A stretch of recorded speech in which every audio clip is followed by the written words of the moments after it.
salah Agustus ya. Tapi dia kasih lihat ininya, bukti naik busnya tuh dia. Tanggalnya sama sih, sesuai sih.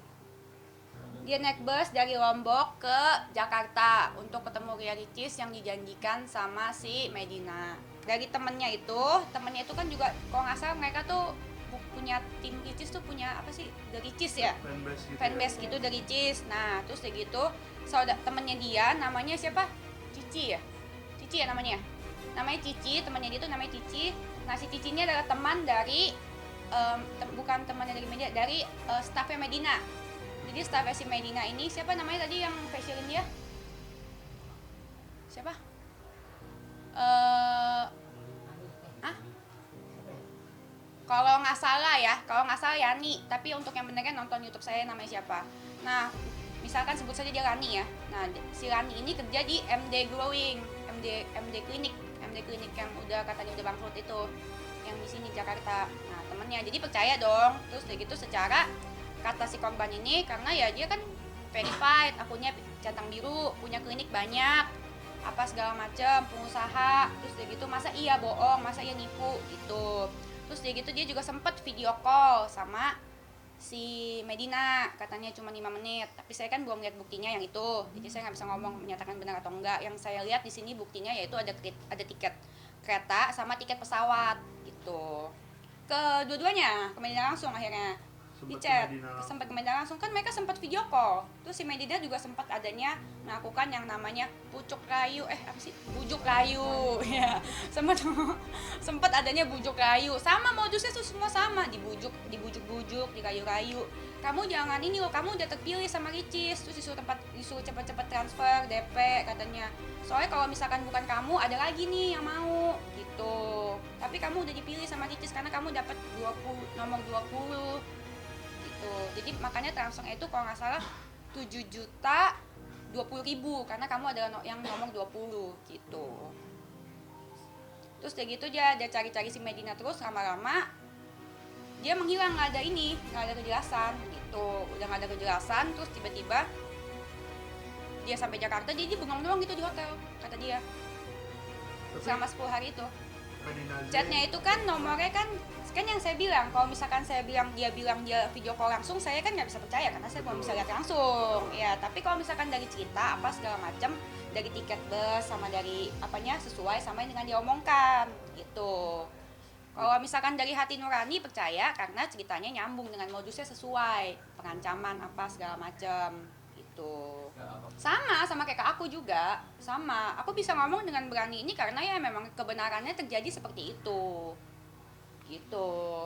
Jadi pertamanya seperti biasa, dia kan minta DP cepet-cepet tuh, nerok seharian gitu, habis itu DP-nya udah dapet ya dia diem gitu, sama kayak yang diceritakan tadi gitu. Nah yang dikasih lihat itu kan kemarin kan MZ itu kan surat yang dirawat di rumah sakit, iya kan, bukan bukti diagnosis dari dokter, iya kan. Nah, kenapa dokter aja belum bisa diagnosis dia bipolar, kenapa Bang Rasman juga udah bisa diagnosis dia bipolar? Emang abang dokter? Apa dukun? Bisa tahu masa depan? Ya kan? Iya kan? Yang dia tunjukkan kan selama ini kan surat rawat inap.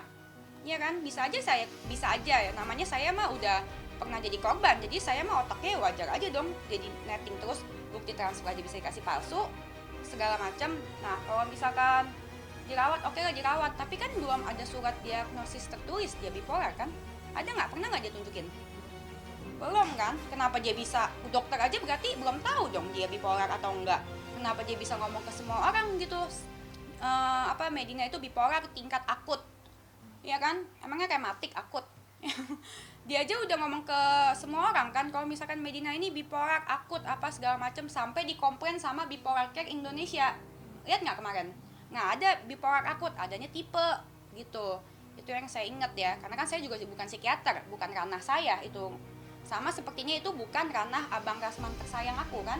Menurut saya itu cuman alasan dia doang untuk lari dari hukum. Karena sekali lagi, bipolar nggak nipu mas, bipolar nggak mungkin sepinter itu, nipunya banyak orang. Kalau oke lah 1-2 orang, saya sama Lia, mungkin dia lagi masalah KDRT, lagi masalah apa segala macam, stres, depresi berat.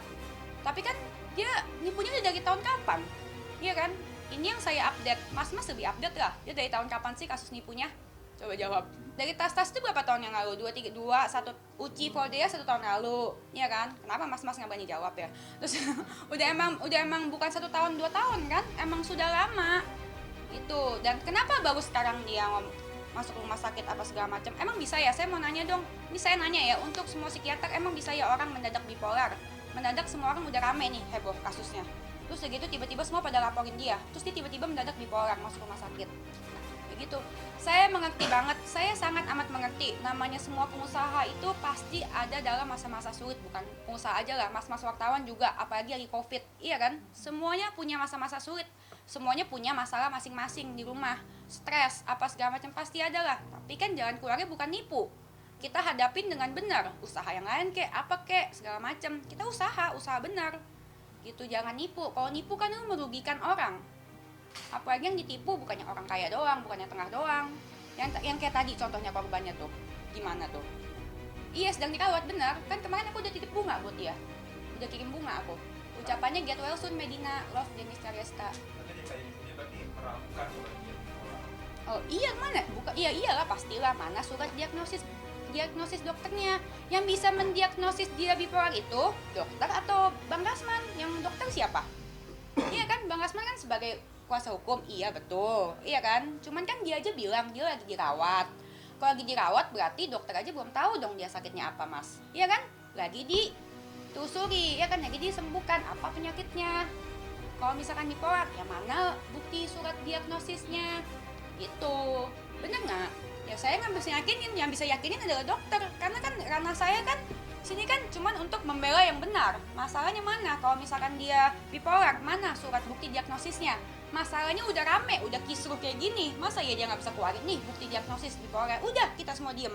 Dan satu lagi, kalau misalkan memang surat itu ada, diagnosis bipolar, mohon maaf, benar-benar mohon maaf untuk rumah sakit yang diituinnya harus lebih berhati-hati lagi, karena saya khawatir rumah sakit jiwanya itu ditipu sama dia gitu. Takutnya dia pura-pura bipolar.